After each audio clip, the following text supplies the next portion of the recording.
Here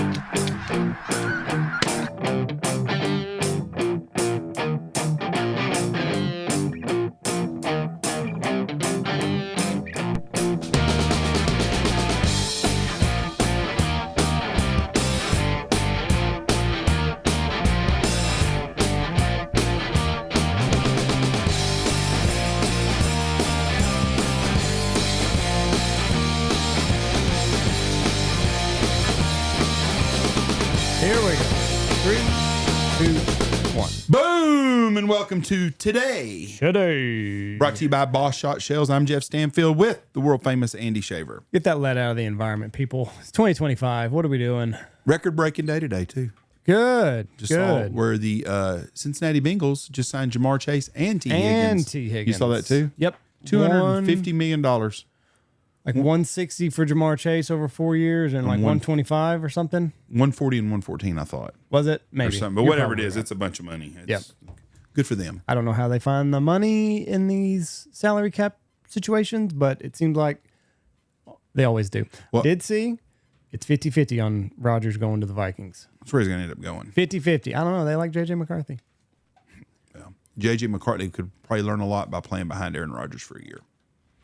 But I also think that kind of money for Cincinnati is they need to sign that kid that's their defensive end that's really good. And I think they're stupid to not re-sign him. What's his name? Ted Hendrickson, isn't it? Or not Ted Hendrickson. Hendrickson. Whatever the kid's name is damn good. That white kid, he's a stud. I can't remember his name. And they need he's a difference maker. Led the league in sacks last year. I don't know why you can't pay him. They're going to trade him though. Take Joey B number 1. Okay, here it goes. Oh yeah, that'd be a good pick. March 18th in history. The first person we're going to talk about is one of the kings of rock and roll. Elvis? Nope. Black guy. Not Buddy Holly. Nope. Nat King Cole. Nope. Chuck Berry. That was my next guess. Nicknamed the father of rock and roll, he refined and developed rhythm and blues into major elements that made rock and roll distinctive with songs such as Maybelline, Why Can't You Be True, Roll Over Beethoven, rock and roll music, Johnny Be Good, which I think is a timeless deal. He was born in 1926 and he died on March 18th, 2017. So I got he was not born. He died today in 2017. Was born into a middle-class black family in St. Louis. Berry had an interest in music from an early age and gave his first public performance at Sumner High School. While still a high school student, he was convicted of armed robbery and was sent to the reformatory, where he was held from 44 to 47. After his relief, Berry settled into married life and worked at an automobile assembly plant. By the early 1953, influenced by the guitar riffs and showmanship techniques of the blues musician T-Bone Walker, Berry began performing with the Johnny Johnson Trio. His break came when he traveled to Chicago in May of 55 and met Muddy Waters, who suggested he contact Leonard Chess of Chess Records. With Chess, he recorded Maybelline, Berry's adaptation of the country song Ida Red, which sold over 1 million copies, reaching number 1. I heard that he would not, when he would go on the road, he'd go by himself. He'd say, you get someone that can play behind me and play drums and do something, and I'll take care of it myself. No shit. And play it all by himself. In and out of troubles, whole time was a great musician, and that's who died on this day. Even when he was famous, he was in and out of trouble? No, I think he just had a little bit of, a little bit of that dog in him. Yeah, had a little bit of dog. He went to prison once, and he probably pretty close to doing it again. Yeah. Okay. Happens to the best of us. My person that was born this day, I think, is one of the most attractive women that ever lived. Pam Anderson. No. I don't think Pam Anderson needs a lot of makeup and stuff. I think this lady is one of the most beautiful women ever. Have you ever seen the movie Eraser? Yes. Vanessa Williams. Yeah, she's not bad. She's a very beautiful lady. Vanessa Williams is an American singer, actress, model, producer, and dancer. She gained recognition as the first black woman to win the Miss America title, and she was also the first black woman that was Miss America that got kicked out being Miss America. Why'd she get kicked out? She had some nude photographs published in Penthouse magazine. You can't do that? At that time, it was kind of frowned upon. Déclassé. Yes. LB. I did not realize that was in your clause. Yep. She was Penthouse or Playboy? She was in Penthouse. Oh wow, that's the hardcore and one. some lesbian pictures. Oh wow. Well, she was a struggling student. She was born. So she didn't do this during her Miss America days. No, this was something before, that she had done before. And then they leaked out, and then they made her step down, and then later they apologized to her. But she was born in Tarrytown, New York. Got to pay the rent. Tarrytown, New York's a pretty cool place. That's where Sleepy Hollow is, and Ichabod Crane, right north of New York City. She went to Syracuse. She was Miss Syracuse in 1983, Miss New York in 83, and Miss America in 1984, but she resigned. She, Due to the nudies. yes, she was married to Ramon Hervé and was married in 87 and 77. And then she married Rick Fox, who they were married from 1999 to 2004. He played pro basketball. She's got 4 kids, and she was an R&B singer. She was a beautiful, absolutely a beautiful lady. I loved to race her with her, and she played a good deal. But she was a great woman, and she was born on this day. Now, my story that's here is different than anyone I've had before. I got to find the damn thing. Do you or have you heard about what happened on March 18th in I want to make sure I got the date right. I got so much shit on my computer right now. In March 18th of 1993, I believe. I can't find the year now. Anyways, in March 18th, 1990. March 18th, 1990, the Boston art heist. Have you ever heard about this? I think I watched a Netflix special on this, actually. It was Tell your story and maybe it will come to me. It was dubbed Heist of the Century. A duo of thieves stole numerous classic pieces of art from the Isabella Stewart Gardner Museum in Boston. Yes, I have seen the Netflix. In the year 1990, on March 18th at 1:24 in the morning, 2 men posing as police officers entered the Isabella Stewart Gardner Museum in Boston. They told museum security that they were responding to a late-night disruption and politely asked to be let in. The guards let the policemen in through an employee entrance, and that was against all protocol. They weren't supposed to let anybody in through the employee entrance, supposed to go through a main entrance. The guards allowed the policemen in through the employee entrance. The police officers turned out to be art thieves.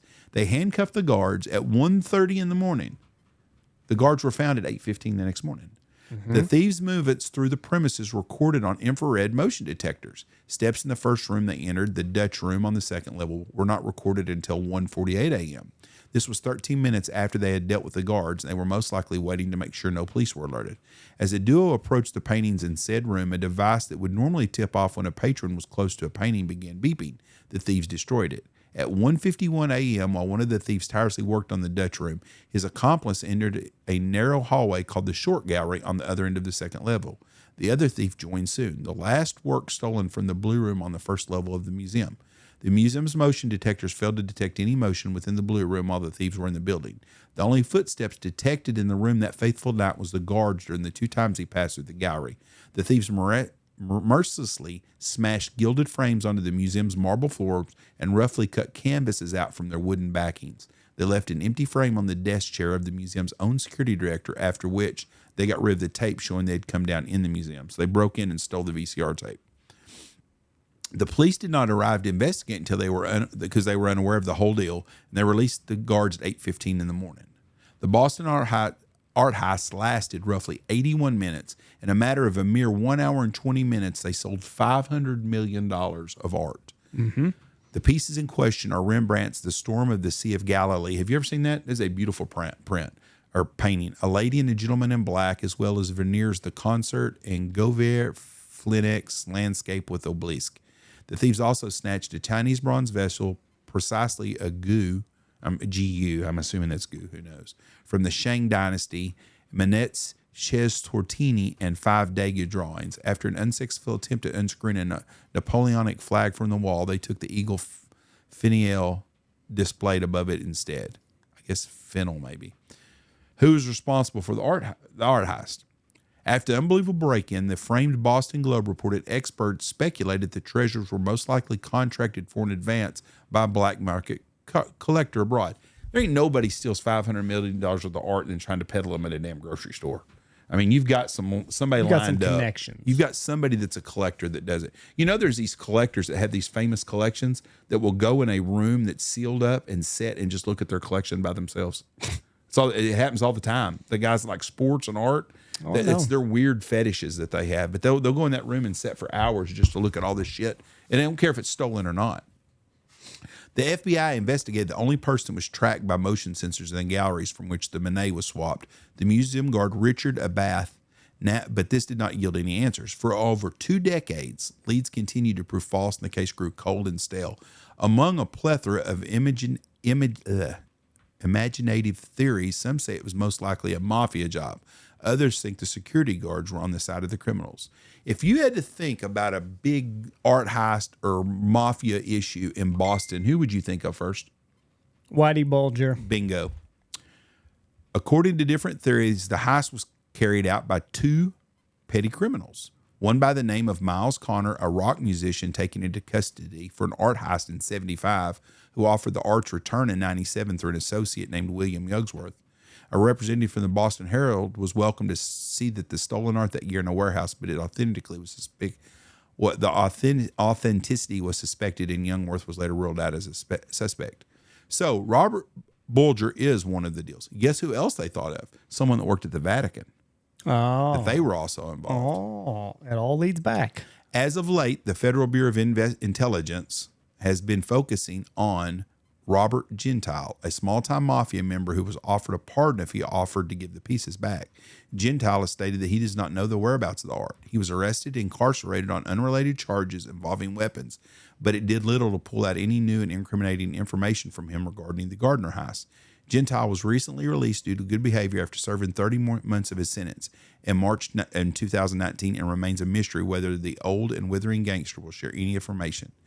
The statute of limitations for the heist has run out in 1995, and authorities have stated that they are willing to offer immunity or possession of the stolen property of the priceless pieces are returned. So let me ask you this. Yep. What happened? What do you think would happen if the statute of limitations ran out and you had that piece in your house and someone come to your house? Would you be arrested for owning stolen goods? I mean, I'm taking that to the grave. I'm not telling anybody. No, if you bought that piece, let's say you bought it off of someone for $1 million cash, and you knew it was stolen, but you put it up on your wall, and the statute of limitations gets out. I think the statute of limitations is only up for the people that robbed it, not for the people that buy it. That's what I think so too. Yeah. Since Gardner's death, her museum has been internally preserved, with her extensive will mandating that none of the pieces could be misplaced from the exact and precise locations where she had placed them.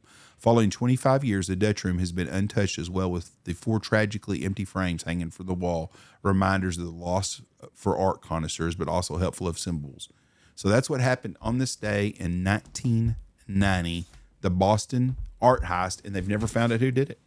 They left the building's most expensive artifact, the Rape of Europa by Titan, which Gardner bought from a London art gallery in 1896 for then a record price for an old master painting. How much was that? Does it say? I could probably look it up. The largest artwork taken was Rembrandt's Christ in the Storm of the Sea on the Sea of Galilee, famous for being Rembrandt's only seascape and measured roughly 5 by 4 feet. The Rape of Europa was nearly 6 foot by 7 foot. So they think that it was too big for them to steal. I don't like a lot of that artwork, but that Sea of Galilee print is really cool. Yeah. It tells a story even by itself. And then let me look this up. Price. It's just crazy to think that someone in 1990, it's harder to do stuff like that today compared to back then because of technology and cameras and all that shit. And I mean, you get a phone, if somebody's at the lodge out here and my phone goes off and shows who it is. Yeah. She bought it for 20,000 pounds in 1896. I wonder what that'd go for now. Try to look that up. 20,000. But you know, those paintings are just not somewhere. Someone has them up on their wall somewhere. And you know what? I could go in a room with all them stolen prints. I'd have no fucking clue. Says approximately $500,000 today. But how they steal 500? How many pieces did they sell? No, for that one piece. Is how much? This says the Rape of Europa, which she bought for 20,000 pounds, would be roughly 500,000 today. I thought they said that was the most expensive piece in the collection. Right. It's worth $500,000. That's what they stole. They stole 500 million. 500 million. Yes, I'm sorry. And the most expensive piece in that place was only $500,000. That surprises me. Yeah. That's what surprises me, because they didn't sell that much art, did they? Hold on. 20,000 pounds. I'm trying to convert to dollars. Well, also. I'm not worried about that. I'm talking about what it's worth today. 20,000 pounds in 1980 in 1850. What is going on with my dyslexia today? Is equivalent to the purchasing power of $3.4 million today. So is that painting worth $3.4 million? Then is what I'm wondering. I guess maybe. I mean, they stole $500 million worth of art, and I don't think they stole 15 pieces of art. So that some of that art's got to be worth $50 to $100 million.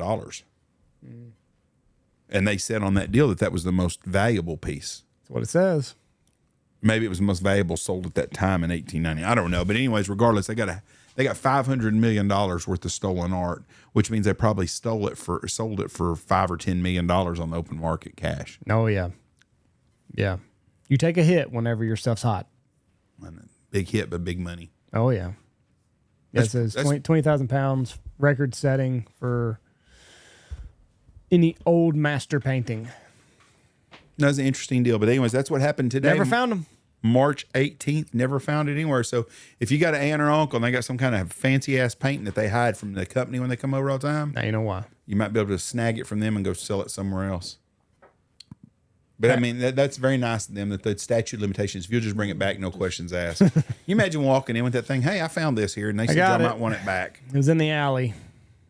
Figured this was an old place, so maybe it needs to come here.